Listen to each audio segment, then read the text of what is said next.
لو عندكم عزومة مفاجأة أو عندكم ضيوف جايين لكم وعايزين تعملوا حلو شكله وطعمه يجنن، تعالوا أعرفكم الطريقة. أول حاجة هحضرها هي الكريمة. الكريمة دي كمان مش بس تنفع معاكم في وصفة النهاردة، تنفع معاكم في وصفات كتير. ممكن تحشوا بيها كنافة، ممكن تعملوا بيها ترافل، ممكن تستخدموها في أي نوع من أنواع الحلويات.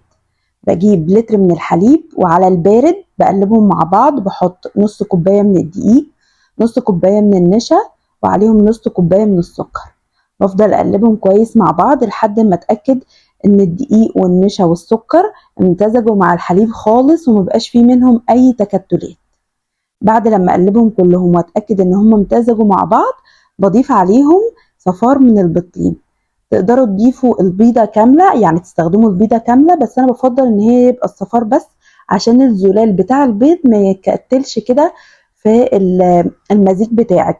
لو هتستخدمي البيضة كاملة يفضل قبل ما ترفعيه على النار بتصفيه بمصفى، وبعدين تبدأي ترفعيه على النار وتقلبيهم كويس مع بعض. بعد لما قلبت البيض بضيف ربع كوباية من الزبدة، يا إما تبقى ماسكة نفسها أو تبقى سايلة عادي. وبعد كده بضيف معلقة صغيرة من الفانيليا السايلة، أو ممكن تستخدميها فانيليا بودرة لو موجودة عندك، المتوفر تقدري تستخدميه. ببدأ أقلبهم كويس مع بعض، وبعد كده بشغل النار عليهم. أهم حاجة إن النار تبقى متوسطة عشان اللبن ما يتحرقش مننا. بفضل أقلبهم كويس مع بعض لحد ما أتأكد إن القوام بتاعي بقى متماسك. زي ما قلت لكم، احلى حاجه ان الكريمه دي ممكن ان انتوا تستخدموها في اي حلويات عندكم، وخصوصا رمضان قرب فهنستخدمها كتير مع بعض. بعد لما اتاكد ان القوام اتماسك مع بعضه زي ما انتم شايفينه كده، بقفل النار بقى وبغطيه كويس ببلاستيك راب واسيبه على جنب. اهم حاجه ان احنا نغطيه عشان ما يعملش طبقه على الوش. بعد كده بجيب عجينه الملفيه، بتبقى مستويه جاهزه، بنلاقيها في محلات بيع المستلزمات الحلويات، او ممكن تشتروا العجينه وتفردوها وتسووها انتوا في الفرن. بقطعها بالشكل اللي متوفر عندك، انا قطعتها بشكل قلب، ممكن تعمليها باي شكل تاني.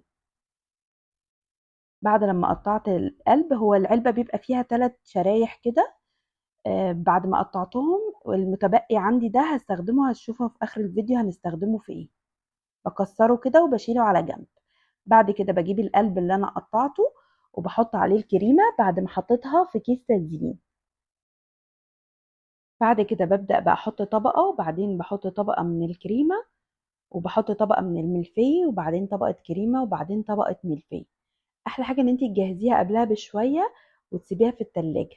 لو انت حابه ان انت تعمليها من قبلها بيوم كمان بتبقى طعمها احلى واحلى. الكريمه بتخلي العجينه بتاعه الملفيه تكون طرت شويه فبيبقى طعمها احلى كمان. بعد كده بتزينيها على الوش بقى عندك فواكه تقدري تحطي رشه من السكر البودره. تقدري ان انت تحطي صوص كراميل لو عندك. الفواكه بقى حبيت ان انا اعمل لها شكل واقطعها بالقطاعات المتوفره عندي. انا عندي القطاعات اللي هي على شكل نجوم. حطيت الفراوله عملتها نجوم كده، وكمان الكيوي عملته قلوب، وكمان حطيت نعناع. زي ما قلت لكم التزيين دوت تقدروا ان انتوا تعملوه بالمتوفر عندكم. برش بقى على الوش كمان شويه من الفتافيت اللي هي بتاعه العجينه. المتبقي بقى بحط في الكوبايات الصغيرة كده أو الأطباق الصغيرة طبقة من الكريم شانتيه، وعليه طبقة من العجينة بتاعة الملفيه دي. وبعد كده بحط فاكهة. تقدروا تحطوا صوص اللي متوفر تحطوه. وبعد كده بحط طبقة من الكريمة اللي احنا عملناها وبفردها كويس بالشكل ده، بسويها يعني. بعد كده بحط شوية من الفتات اللي موجودة عندي، وبزينها بالفراولة وكده. يا رب تكون الوصفة النهاردة عجبتكم. احفظوها لرمضان وجربوها، ومستنية رأيكم فيها، واستنوني في وصفات جاية بإذن الله. باي باي.